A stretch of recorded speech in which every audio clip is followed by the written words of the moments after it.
सीतेचे अपहरण. माता सीता जनक राजाची कन्या व भूमिकन्या म्हणून ओळखली जाते. माता सीता तिच्या तारुण्यात अयोध्येचा राजकुमार राम याला आपला पती म्हणून स्वयंवरात निवडते. लग्नानंतर सीता अयोध्यात येते. अनेक वर्षानंतर रामाचे वडील राजा दशरथ यांनी रामाला अयोध्येचा राज्याभिषेक करण्याचा निर्णय घेतला. राजा दशरथाचा मोठा मुलगा व कैकेयीचा सावत्र मुलगा राम होता. मंथरा ही राणी कैकेयीची विश्वासू दासी होती.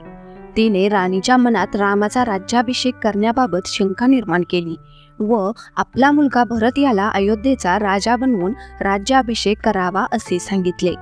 राणीनेही राजा दशरथाकडे रामाला 14 वर्षासाठी वनवास व माझ्या मुलाला राजा बनवण्याचा हट्टास केला. राजा दशरथ यांचे दिलेले वचन पूर्ण करण्यासाठी रामाने स्वइच्छेने वनवास स्वीकारला. राम आणि त्यांच्या साथीदाराने 13 वर्ष वनवासात घालवली.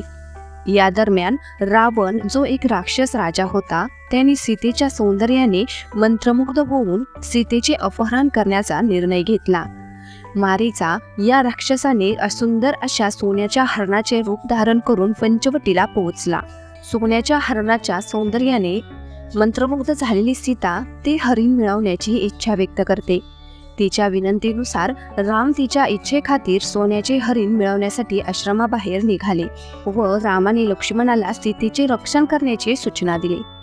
हरिण रामाला आश्रमापासून दूर नेते. या दरम्यान सीता घाबरते व लक्ष्मणाला रामाची मदत करण्यासाठी जाण्याची विनंती करते.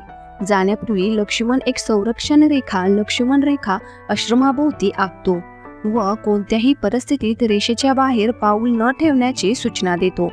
या दरम्यान रावण रामाच्या अनुपस्थितीचा आणि सीतेपासून विभक्त झाल्याचा फायदा घेतो.